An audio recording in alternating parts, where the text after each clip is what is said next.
को प्रदीप क्या हाइलाइट्स हैं, एक बार वहां देख लें और उसके बाद चर्चा को आगे बढ़ाएं। बिल्कुल, दिन के हाईस पर है इस समय बाजार और यहाँ पर लीडरशिप आ रही है ऑटो शेयरों की ओर से, क्योंकि लोग ज़्यादा कंजम्पशन करेंगे। तो देखिए, हीरो मोटोकॉर्प लीड कर रहा है, फिर मारुति, इसके बाद Eicher Motors, M&M, Bajaj auto. अगर आप टॉप के 6-7 शेयर्स देखते हैं तो उनमें से 5 कम से कम ऑटो सेक्टर के स्टॉक नजर आएंगे। उसके बाद हाउसिंग और हाउसिंग फाइनेंस पर फोकस है, तो इंडिया बुल्स हाउसिंग पे तेजी देखने को मिल रही है।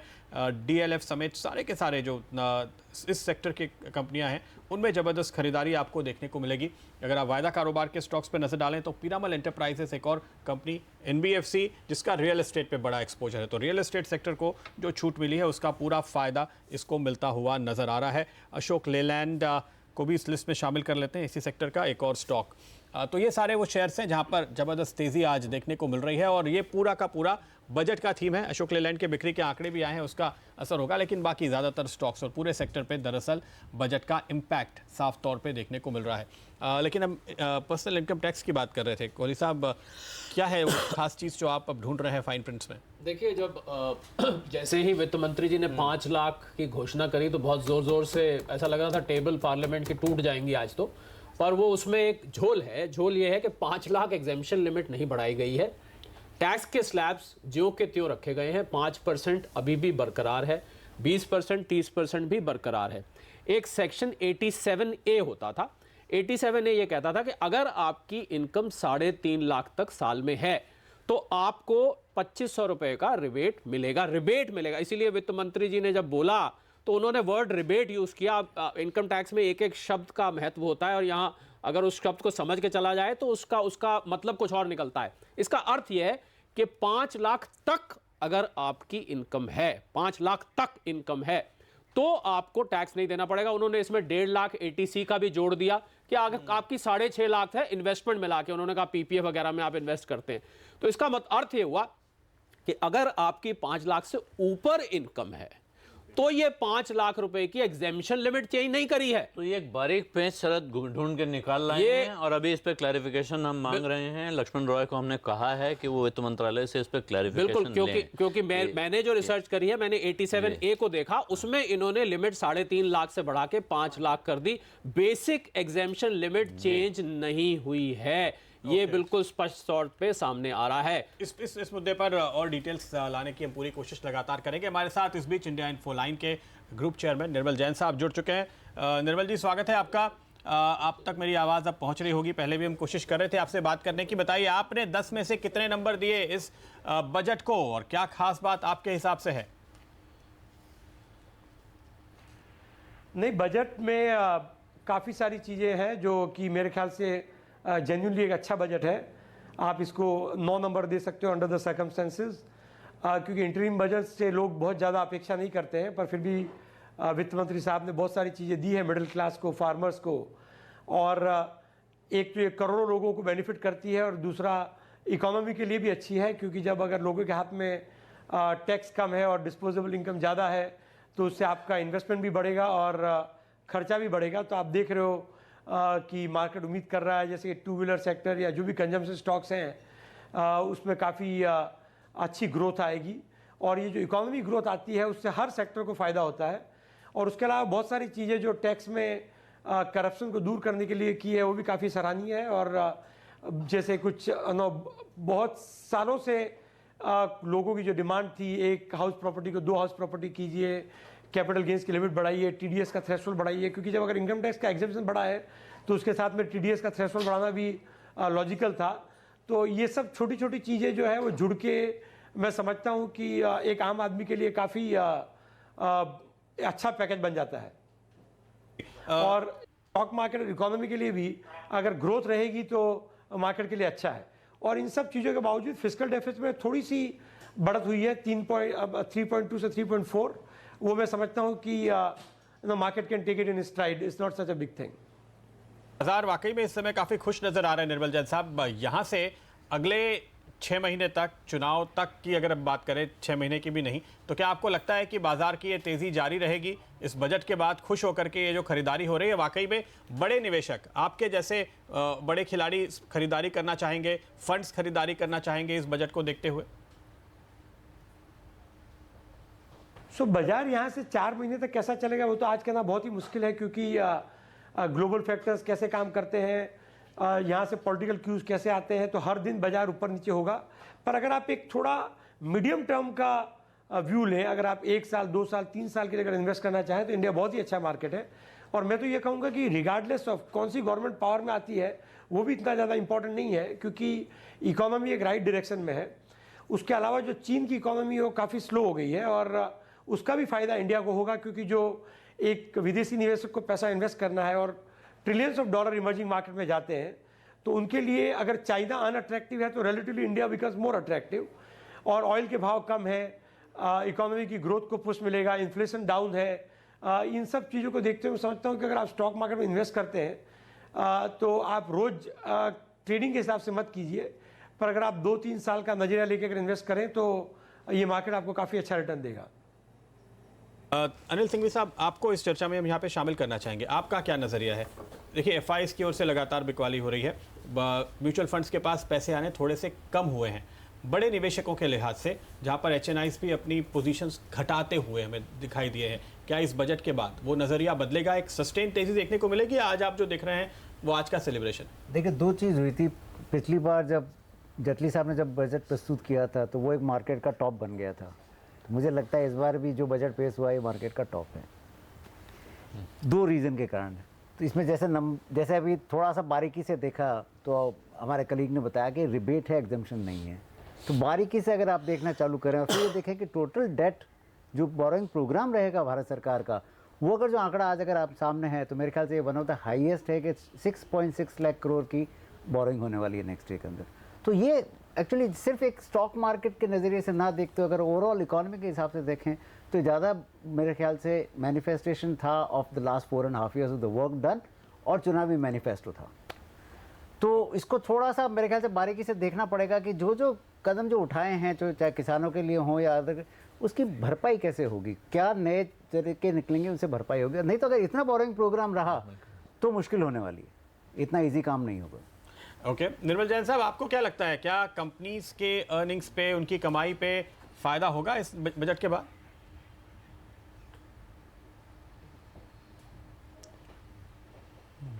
इनको आवाज़ नहीं जा रही। मुझे लगता है निर्मल जैन साहब के साथ हमारा संपर्क नहीं हो पा रहा है। सुब्रमण्यम साहब, आपका क्या व्यू है? तो मेरे व्यू में ना, देखो, ये वोट ऑन अकाउंट है, बजट नहीं है। पहली चीज़, उनके हाथ टाइड है, हैंड्स आर टाइड।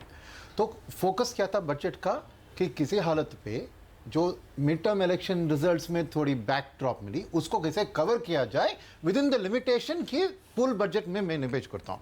तो अनाउंसमेंट्स के दौर से ये हो सकता था, उसमें ब्रिलियंटली क्या है काम कि अनाउंसमेंट्स को, अभी ये नंबर्स कैसे आती है ऐसे ही, वो तो बाद में वाली बात है, बट अब से इलेक्शन तक माहौल जो इस बजट ने बनाया कि प्रो पुअर है, प्रो रूरल है और प्रो मिडिल क्लास है, वो माहौल, वो इलेक्शन की वापसी की जो स्ट्रेंथ ना अगर देखकर बरकरार रहती है तो 2 चीज़ इसमें है। डोमेस्टिक म्यूचुअल फंड्स, आपने कहा कि पैसे कम हो रहे हैं, उतने ज़्यादा कम नहीं हुए, अभी भी 8,000 करोड़ पर मंथ एसआईपी बुक इनफ्लो आ रही है। सेकेंड चीज़ है कि एफआईएसपी, उधर इंटरनेशनली ग्रोथ घट रहा है, यूरोप लीजिए, जापान लीजिए या अमेरिका में लीजिए, तो उसके कारण जो रेट हाइक की बात हो रही थी वो अभी डल गई है, और उधर भी लिक्विडिटी वापस इमर्जिंग मार्केट की ओर अगर जा रहा है, तो डेफिनेटली ये भाजपा सरकार की वापसी, अगर कॉन्फिडेंस बढ़ गई तो एफआईएस का पैसा भी वापस हमारी मार्केट में लौटने की उम्मीद रख सकते हैं। तो मेरे ख्याल में इसने मार्केट की जो कंसर्न्स रही थी, जो पिछले 3-4 महीने में मार्केट को थोड़ा डरा किया था, उसको घटा दिया है। तो मेरे ख्याल में this will be a good for the short term money flow into the market. So I think उस आंकड़े से देखे तो ये इसलिए मैंने 9.5 का रैंक दिया था, बिकॉज लिमिटेड टाइम फ्रेम के अंदर उनकी गोल को उन्हें without troubling anybody brilliantly achieve कर जाए, वही मैं। सिंघवी साहब, यहाँ से अब नज़र किस पे होगी, क्योंकि आप सिर्फ बाजार पर, इकोनॉमी पे नहीं, आप पॉलिटिक्स पे भी नज़र रखते हैं। यहाँ से लेके इलेक्शन तक अब लोग क्या देख रहे होंगे, किस चीज़ पे ध्यान देंगे? देखिए, बजट एक, अब इस स्टूडियो के हिसाब से बहुत बड़ी चीज़ है, पर एक आम आदमी को पूछो तो कईयों के पास तो टीवी भी नहीं है, तो क्या बजट देखेगा वो। तो चुनाव एक अलग मुद्दा है और ये एक बजट प्रस्तुति एक अलग मुद्दा है। चुनाव के मुद्दे बहुत सारे हैं, जॉब सिचुएशन आज भी उतनी ही चैलेंजिंग है जितनी पहले थी, और एक माहौल जो बनता आ रहा है कि जो प्रॉमिस वर्सेस डिलीवरी, उसके अंदर बहुत सारा काम गैप रहा हुआ है। तो जो आज ज़्यादा करके जो पीयूष गोयल साहब ने काम किया था, वो एक चुनावी मुद्दा लेके एक पूरा रिपोर्ट कार्ड लेके जो काम करने की कोशिश की थी, वो कोशिश में थोड़ी कामयाबी तो मिली कि हमने ये पिछले 4-4.5 साल में काम ये किया, पर आगे चल के मुझे लगता है थोड़ा सा एक माहौल बीजेपी के लिए थोड़ा मुश्किल का रहेगा। ये एक उनके लिए एक विषय था कि आज के दिन पे बात करें, आज के दिन पे एक सरकार का क्या 4 साल का काम हुआ उसका एक उल्लेखन करें। वो करने में काफ़ी कामयाब रहे, no doubt about it, because आज जो आई बॉल्स मिली वो शायद आगे ना मिल पाए, वो एक कार्यक्रम रहा है। तो चुनावी कार्यक्रम के हिसाब से आगे 3 महीने बहुत मुश्किल वाले हैं।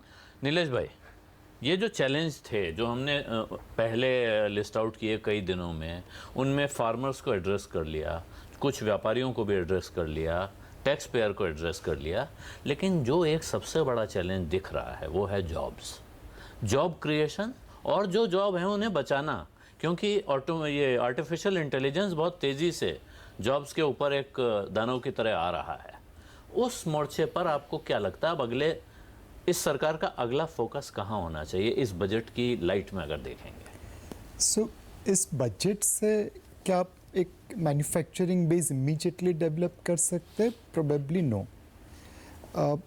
अगर आपकी फिस्कल डेफिसिट कंट्रोल में रहती है और सही तरीके से फाइनेंस होता है तो ब्याज के दरों में कटौती होगी और प्राइवेट सेक्टर को क्राउड आउट नहीं होगा इन्वेस्टमेंट्स के लिए। बट बजट के बाहर हमें बहुत कुछ करना पड़ेगा। एंड मैं कई दिनों से बात कर रहा हूँ कि आज अपने पास एक अपॉर्चुनिटी है, कर्टसी प्रेसिडेंट ट्रंप। उन्हें चाइना से जो यूएस में एक्सपोर्ट होती है वो सारी आइटम पे ड्यूटी लगाना चालू किया है। इस वक्त कुछ आइटम पे 10% ड्यूटी है, बट 1 अप्रैल से शायद 25% ड्यूटी लग जाएगी। वो सारे मैन्युफैक्चरर्स आज एक नया बेस ढूंढ रहे हैं जिससे वहाँ से उनकी एक्सपोर्ट विदाउट टैरिफ चलती रहे। अमेज़ॉन और वॉलमार्ट ये दोनों बड़े बायर हैं अमेरिका में चाइनीज़ गुड्स के, और दोनों की प्रेजेंस इंडिया में है।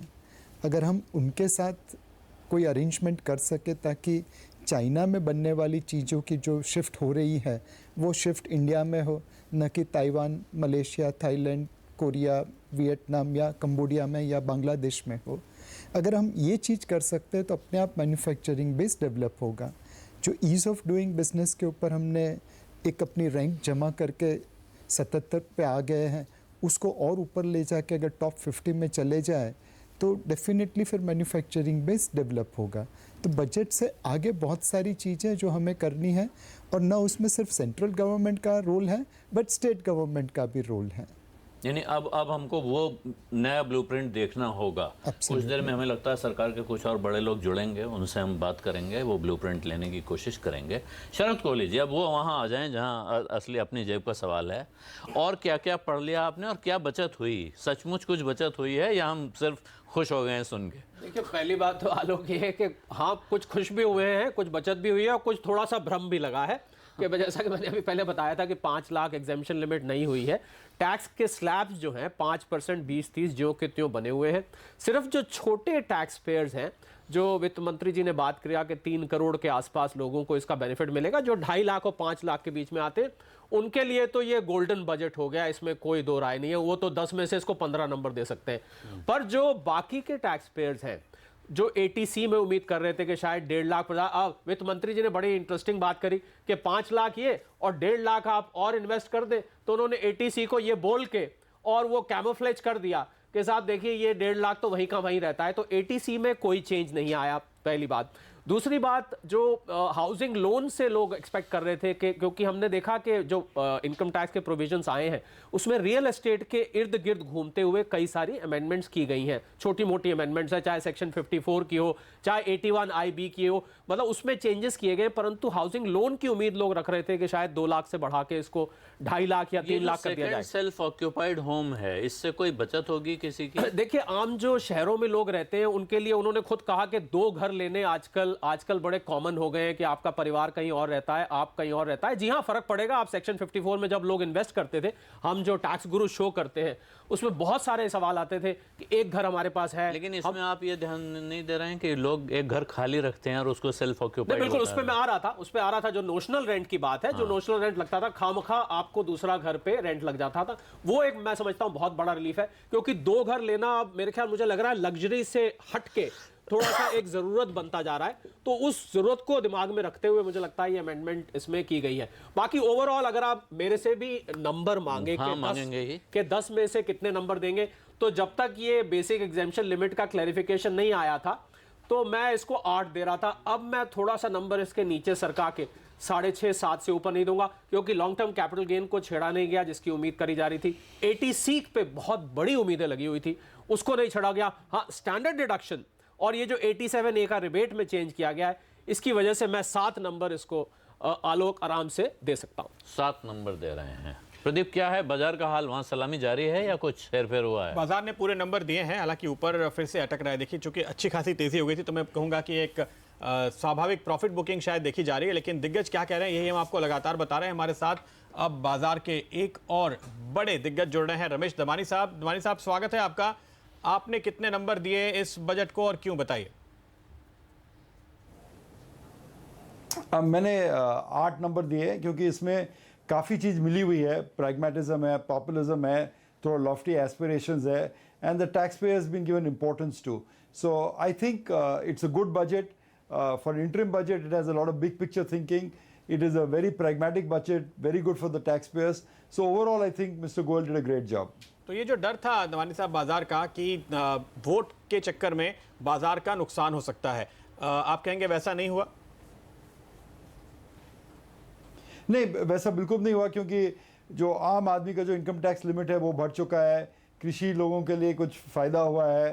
Plus there was no great other taxes in the budget for other stuff that normally happens, and plus there's some big picture thinking. जैसे फाइनेंस मिनिस्टर ने कहा कि ट्रांसपोर्टेशन में to make India $8 trillion economy, the government at least is thinking in those directions. जो उसका arithmetic है to get there, I think that is not clear, but at least कोई सोच तो है न्यू दिल्ली में कि that there is a coming transportation revolution that India needs to be a part of, that India needs to grow its economy from $2 trillion to $8 trillion. So we're very happy about those things. नहीं, ये statement जरूर है, लेकिन specifics में आखिर बाजार को क्या पसंद आ रहा है? हम जो लगातार बात कर रहे थे कि एसटीटी में राहत मिले या लॉन्ग टर्म कैपिटल गेन्स को वापस लिया जाए या उसमें कोई बड़ी छूट दी जाए, वो जो बड़ी इच्छाएं थी बाजार की वो तो पूरी हुई नहीं। तो बाजार को मिला क्या है जिसको हम सेलिब्रेट कर रहे हैं? Anytime you get 5 lakh exemption from 2.5 lakhs to 5 lakhs, and India is a country where a lot of people are at that stage, that is what's good. I don't think the market was hoping for long-term capital gains exemption, STT. वो हर साल इसमें बहस होती है, but I don't think the market was expecting that. Market was very happy with the fact we got long-term exemption. There was some relief for sectors like real estate, and I think consumption will continue to boom because of the policies that the finance ministers put forth. ये जो 5 लाख की सीमा की दरअसल बात हो रही है, इस पे हम यहाँ पे डिबेट कर रहे हैं और हमारे टैक्स गुरु शरद कोहली साहब जो हैं उनका कहना है कि ये एग्जम्पशन रिबेट दिया गया है, पर दरअसल 5 लाख तक लिमिट बढ़ाई नहीं गई है। 5 लाख से जो ऊपर के लोग हैं उनके लिए कोई चेंज नहीं है, सिर्फ 5 लाख तक के लिए है। एक 87A में रिबेट मिलता था, उस रिबेट में फेरबदल किया गया है। तो एग्जेम्पशन लिमिट को चेंज नहीं किया गया है। जो सबके दिमाग में ये भ्रम हो रहा है कि शायद एग्जेम्पशन लिमिट को चेंज कर दिया गया है। अगर आपकी इनकम 5 लाख से ऊपर है, 5 लाख 1 रुपया भी होती है, तो आपके लिए वही पुराना स्लैब एप्लीकेबल। ये शरद अभी सुभाष चंद्र गर्ग जो secretary department of economic affairs हैं, उनकी तरफ से सफाई आई है कि इनकम टैक्स स्लैब सेम है, स्लैब्स में कोई चेंज नहीं किया गया है। मैं भी यही बात जो आप कह रहे हैं, सिर्फ रिबेट लिमिट बढ़ाई गई है ताकि जो लोग 5 लाख रुपए तक कमाते हैं उनको रिबेट मिल गई है और स्लैब्स वैसे ही रहेंगी। तो अगर हमारी इनकम ज्यादा है उससे तो 5 लाख तक हम 5% के रेट में रहेंगे। तो आपको फायदा उस लिहाज से नहीं होगा। तो बाजार जो ये कंजम्पशन बूस्ट की बात सोच रहा है दमानी साहब, इस क्लैरिफिकेशन को देखते हुए भी आपको लगता है कि वो सही होगा? और आप क्या यहाँ से आगे कंजम्पशन वाले शेयरों में, सेक्टर में निवेश करने का मन बनाएंगे? जी हाँ, मेरे पास काफ़ी कंजम्पशन सेक्टर शेयर्स हैं ऑलरेडी और मैं I will keep them in my portfolio. और जहाँ तक बाजार का ध्यान है, जो बाजार ने शायद कल एक इंटरमीडिएट बॉटम बना चुका है। कल बाजार 500 पॉइंट बढ़ गया, आज वापस उस पर बढ़ चुका है बाजार। मेरे ख्याल से बाजार before the general election should go and test the all-time high of the Nifty which is about 800 points away now. वाह क्या बात है, आपकी ये बात तो बाजार को बहुत ही अच्छी लगेगी और उत्साह बढ़ाने वाली बुल्स की आप बात कर रहे हैं यहाँ पे। जो लीडरशिप हम देख रहे हैं ऑटो की तरफ से आती हुई, कंजम्पशन को वही जो बूस्ट की बात आप कर रहे हैं, इनका जो पिछले कई महीनों का कमज़ोर प्रदर्शन रहा था कंजम्पशन में, आप कई एक कंपनीज में वॉल्यूम ग्रोथ देखिए और ऑटो में तो साफ तौर पर अक्रॉस सेक्टर देखने को मिल रहा था। क्या इस बजट के बाद वो आपको बदलता हुआ दिखाई दे रहा है? क्या इतना स्ट्रॉन्ग पुश वाकई में मिलेगा? I think so. I mean, I don't know. We haven't. ये सब budget के proposals पूरे पढ़ने पड़ते हैं. You have to understand the impact of all these in the economy. We are talking almost live 15 minutes after the budget has been presented. But in all, it seems जो market में जो निराशपन थी 2-3 हफ्ते पहले वो शायद खत्म हो चुकी है. Intermediate bottom बन चुका है. And now we'll have to go back and do our homework after reading the budget papers. Financial sector के लिए खास तौर पे जो कुल मिलाकर घाटे का आंकड़ा है वो शायद उम्मीद के मुताबिक ही है, थोड़ा सा शायद ज़्यादा है, लेकिन उसके अलावा जो चीज़ें डायरेक्ट तौर पे की गई हैं, रियल एस्टेट को एक बूस्ट दिया गया है, उसका बाजार ने ये मतलब निकाला कि चूंकि एनबीएफसीज पे बड़ा प्रेशर रियल एस्टेट की वजह से आ रहा था तो ये अच्छी खबर है, तो एनबीएफसीज में तेज़ी होनी चाहिए। अच्छा, एनबीएफसीज एक्सपोजर की वजह से आप बैंक्स को लेकर परेशान थे, तो क्या आपको लगता है कि वो जो चिंता थी उसको एड्रेस कर दिया गया है इस बजट में? वाकई जो आज हम बाजार का मूड देख रहे हैं, क्या बाजार का ये जजमेंट, क्या ये असेसमेंट सही है? I've not been able to assess what they've done for the NBFCs at this point. My feeling is जो NBFC sector है उसमें थोड़ा तकलीफ है and that problem cannot be solved so easily. But I'm not fully aware of the budget proposals for the NBFCs in this case. नहीं, जो real estate sector के लिए कदम उठाए गए हैं उनके ऊपर बाजार ये अंदाज़ा लगा रहा है, एनालिस्ट ये अंदाज़ा लगा रहा है कि इससे फ़ायदा होगा एनबीएफसीज को, क्योंकि उनके ऊपर प्रेशर रियल एस्टेट की वजह से आ रहा था। तो रियल एस्टेट के लिए जो तमाम प्रोविजंस हैं, क्या आपको लग रहा है कि वो पर्याप्त हैं इस साइकिल को रिवाइव करने के लिए? जो डर था रियल एस्टेट सेक्टर में बैंकरप्सी का, वो दूर हो गया? Yes, because you give exemptions on rent for 2 years rather than 1 year. You give exemptions in capital gains for 2 houses instead of 1. So those are all good moves and that will help the real estate sector revive. So and it is very important because जैसे आपने सही कहा कि a lot of the real estate problems were NBFC problems were linked to the real estate. So if the real estate sector goes up, I think yes they will benefit. But I think the NBFC problem is not likely to be solved that easily also because काफ़ी गहरी चोट पड़ी है उसमें. उमेश भाई, thank you, बहुत शुक्रिया आपका। बजट के तुरंत बाद वक्त निकाला आपने सीएनबीसी आवाज़ के लिए। और अब हमारे साथ जुड़ गए हैं एचडीएफसी के मिस्त्री साहब। मिस्त्री साहब, स्वागत है आपका सीएनबीसी आवाज़ पर। कैसा लगा आपको ये बजट? आप 10 में से कितने नंबर देते हैं? और ख़ासकर जो हाउसिंग सेक्टर दिख रहा है उसमें तो मुझे लगता है काफ़ी फ़ायदा हुआ है। तो आपके हिसाब से सबसे ज़्यादा महत्वपूर्ण बात क्या कही है वित्त मंत्री ने आज और उसका कैसे फ़ायदा देखेंगे हम?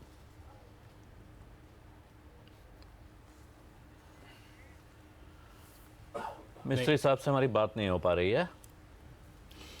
दोबारा हम कोशिश करेंगे मिस्त्री साहब तक पहुंचने की, और तब तक जल्दी से लेते हैं एक छोटा सा ब्रेक। लौटेंगे तुरंत, आप कहीं जाएगा नहीं।